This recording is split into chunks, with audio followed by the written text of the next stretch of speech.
Assalamualaikum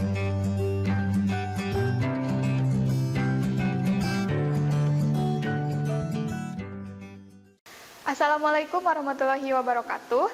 Kali ini kita akan membahas salah satu materi dari kelas 11 ya, biologi kelas 11 mengenai sistem pencernaan. Nah, sistem pencernaan ini merupakan salah satu sistem di dalam tubuh kita yang fungsinya untuk menyederhanakan makanan ya, dari yang awalnya kompleks menjadi lebih sederhana sehingga bisa diserap oleh tubuh kita. Nah, fungsi dari sistem pencernaan adalah untuk menyediakan makanan, air, elektrolit, dan juga nutrien yang bisa diserap oleh tubuh sehingga bisa melakukan metabolisme. Nah, pencernaan berlangsung secara mekanik maupun kimiawi dan meliputi proses-proses ingesti, kemudian pemotongan, peristaltis, dan juga digesti, absorpsi, dan juga defekasi. Nah, berikut bisa dilihat gambarnya.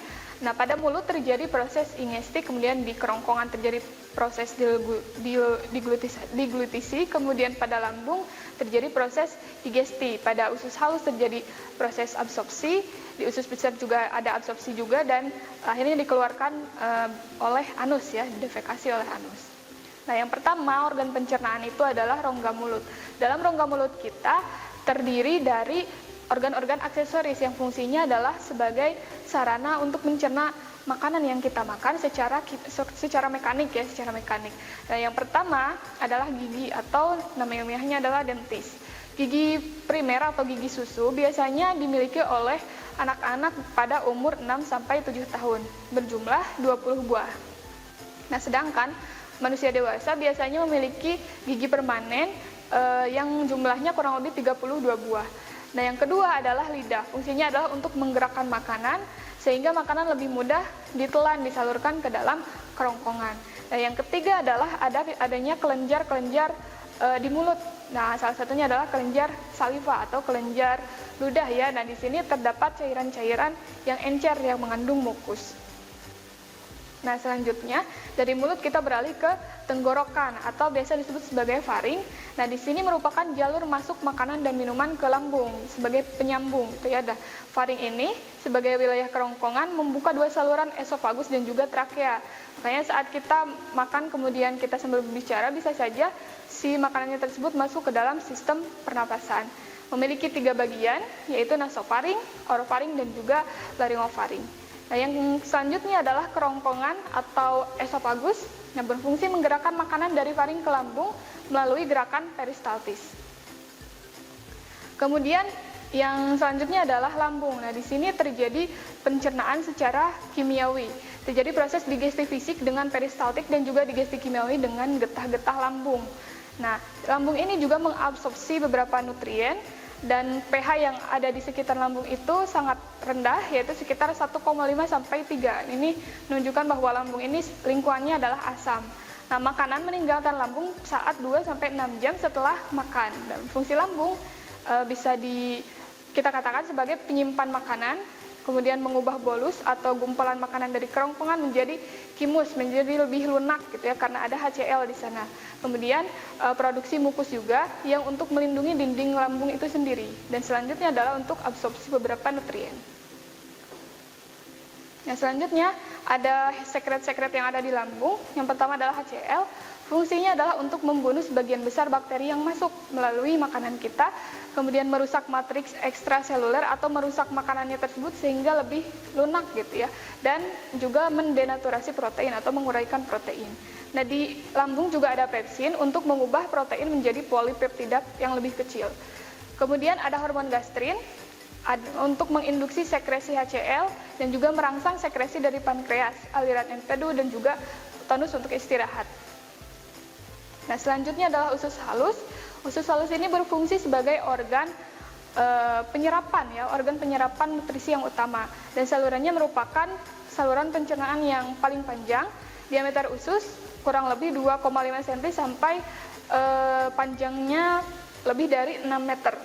Nah, terdiri dari 3 bagian yaitu usus 12 jari, usus 12 jari atau duodenum, kemudian usus halus dan juga usus penyerapan. Nah, di dalam dinding usus 12 jari terdapat saluran dari kantung empedu, dan juga di sini terjadi digesti kimiawi beberapa nutrien. Nah, sekret atau sesuatu yang dikeluarkan oleh pankreas itu adalah basa yang kaya bikarbonat. Nah, karena pankreas ini ada di antara lambung dengan usus halus, sedangkan usus halus ini perlu makanan yang tidak lagi asam gitu. Jadi oleh si pankreas ini dinetralkan dulu dengan basa sehingga dia bisa netral gitu ya. Kemudian pankreas ini juga menghasilkan enzim tripsin dan juga kimotripsin yang mengubah polipeptida menjadi polipeptida yang lebih kecil. Nah, amilase mengubah maltose, mengubah amilo menjadi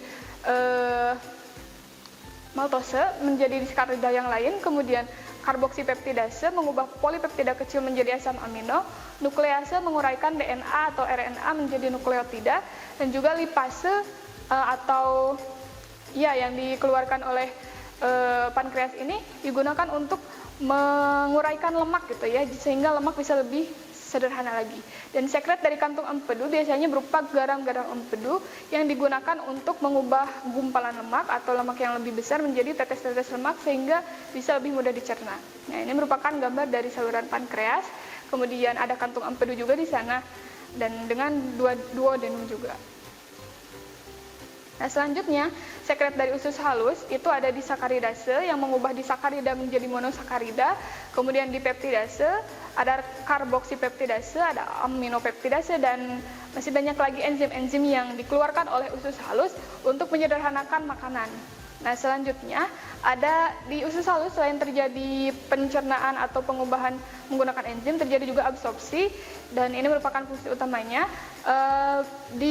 Mengapa bisa terjadi seperti itu? Karena usus halus ini berlipat-lipat ya, seperti terlihat di sini, dan juga terjadi transportasi secara pasif maupun secara aktif di sana. Nah, selanjutnya adalah organ usus besar. Nah, bagian-bagian dari usus besar yang pertama adalah appendix vermiform. Nah, ini bagian kecil ini biasanya disebutkan sebagai berperan penting dalam imunitas. Kemudian yang kedua adalah bagian sekum untuk fermentasi. Jadi di sana terdapat bakteri-bakteri pembusuk.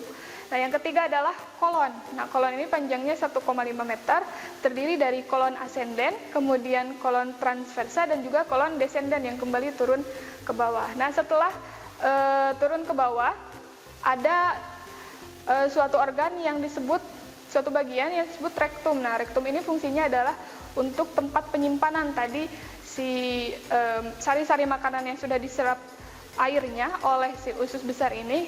Nah, menjadi padatan, jadi disimpannya di rektum sebelum dikeluarkan oleh tubuh kita.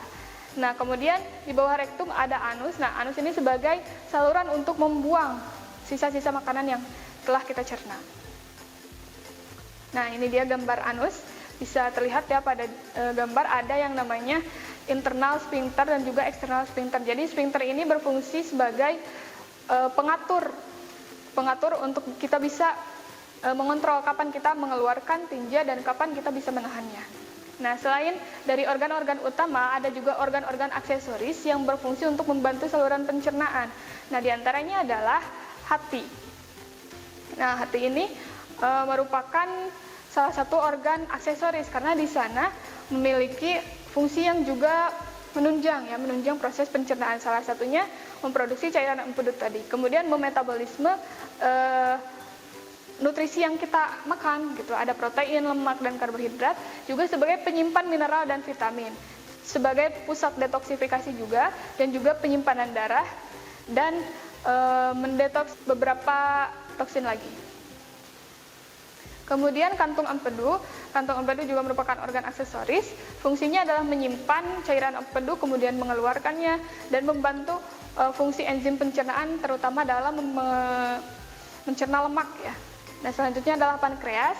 Ini salah satu kelenjar pencernaan yang fungsinya mengeluarkan hormon-hormon, yaitu ada insulin, glukagon, somatostatin, dan juga ada zat basa yang tadi dikeluarkan ya untuk menetralkan makanan kita yang asam. Nah, selanjutnya gangguan pada sistem pencernaan yang sering kita temukan adalah yang pertama serostomia. Serostomia ini adalah penyakit keringnya rongga mulut gitu karena ditandai dengan rendahnya produksi air ludah. Nah, yang kedua adalah parotitis atau gondongan disebabkan oleh virus yang menginfeksi kelenjar ludah. Sehingga bisa kita lihat penderita gondongan atau parotitis itu biasanya bengkak di bagian kelenjar salivanya. Selanjutnya adalah gastritis atau terjadi luka pada lambung, ya, terjadi peradangan pada lambung. Nah, gastritis ini memiliki banyak penyebab, termasuk diantaranya adalah infeksi bakteri yang menyebabkan kondisi tukak lambung. Selanjutnya adalah diare. Diare ini keadaan di mana kita mengeluarkan tinja yang terlalu cair dan juga biasanya frekuensinya sangat banyak alias terlalu sering gitu ya. Nah, disebabkan oleh infeksi bakteri, zat-zat beracun, kemudian makanan yang salah makan, dan juga makanan yang terkontaminasi oleh bakteri. Nah, lawannya, gangguan yang selanjutnya adalah sembelit. Ini justru tinja yang kita keluarkan biasanya keras dan juga sangat jarang. Jadi, sembelit ini biasanya disebabkan oleh terlalu lamanya si sari-sari makanan tersebut berada di rektum atau di usus besar, sehingga penyerapan air yang ada di sana terlalu banyak dan saat dikeluarkan menjadi tinja yang sangat keras. Disebabkan oleh kurang minum, kurang makan berserat, tidak bergerak aktif, kebanyakan minum susu juga bisa, stres, dan juga membiasakan diri buang air besar, tidak membiasakan diri buang air besar setiap hari. Nah, selanjutnya adalah apendisitis atau peradangan pada appendix. Ya, peradangan ini biasanya disebabkan karena tersumbat oleh tinja, oleh benda asing, kanker, dan juga karena infeksi. Gejalanya biasanya berupa nyeri, mual, muntah, demam, sulit buang gas, gitu ya, nyeri saat buang air kecil, kram perut, dan juga kehilangan nafsu makan. Nah, sekian saja untuk bahasan dari sistem pencernaan. Semoga bermanfaat. Wassalamualaikum warahmatullahi wabarakatuh. Kunjungi sosial media lainnya seperti website kami di pkbmalfata.com, Facebook PKB Malfata Mananjaya, Instagram PKB Malfata _official. Dan terima kasih telah klik video ini. Jangan lupa like, comment, share, and subscribe untuk menunjukkan dukungan kamu terhadap channel ini. Enjoy the video PKB Malfata.